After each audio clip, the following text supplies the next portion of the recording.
السلام عليكم المشاهدين، نتمنىكم تكونوا على خير وبخير ولقاكم هذا الفيديو بألف خير. المهم البنات بغيت نشارك معكم واحد شوربه حارقه للدهون. جربتها وبغيت نشاركها معكم. يعني راه رائعه هاد الشوربه هذه هي، وكتكون من هاد الشوربه هذه مناش كتكون من مطيشه. انا عندي هي السوريز هنايا. المهم ممكن ديروا مطيشه وحده، انا غادي ندير قياس قليل غير بالنسبه لي انايا. مطيشه، واللي بغى يدير حبه مطيشه كبيره يديرها. عندي فلفله خضراء وفلفله حمراء، ها هما كيف ما كتشوفوا معايا. عندي جوج جزرات ها هما، وعندي الكرفس. ومن الاحسن الى لقيتو الكرفس هذوك الغلاض اللي هما الورق ديالهم غلاضين، هذوك زوينين. هذوك الكرفس هذوك زوينين، هذوك احسن من هادو هما. المهم غادي ندير في هاد الكاسرونه هذه.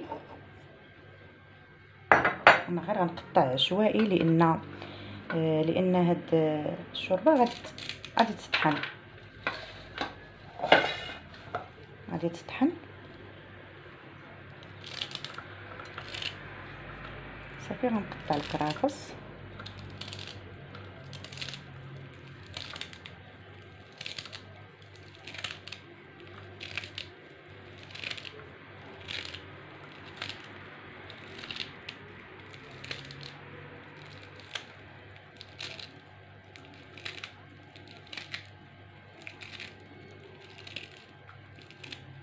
هاد الشوربه مفيده بزاف للجسم، يعني الدهون اللي كتكون هي عنيده في الجسم ما كتبغيش تذوب، هذه كتساعدها.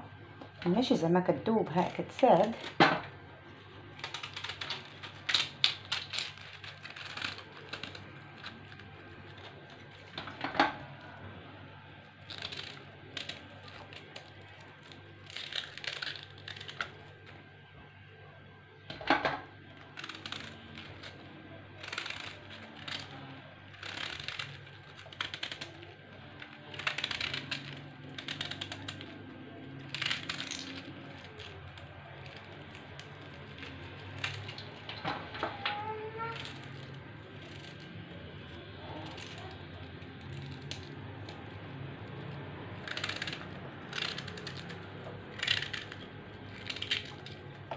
بالنسبه للتوابل غادي نحتاج غير الملحه والزيت البلديه والكمون، صافي هادشي اللي غادي نحتاج.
غنخزو قطعتها هكايا لحين تشرق وبقى.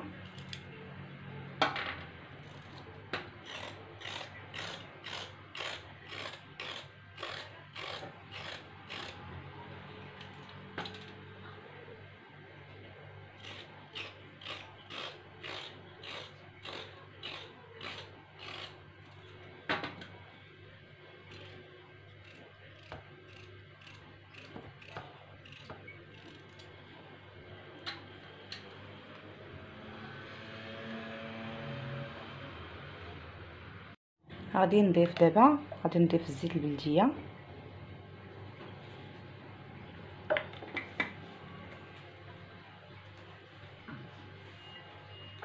والكمون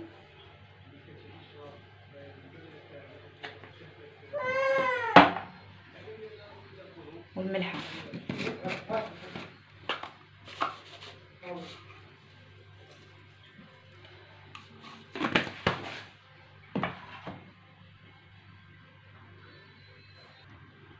صافي غادي نضيف الماء وغادي نشعل عليها البوطه حتى طيب ان شاء الله ونشاركها معكم.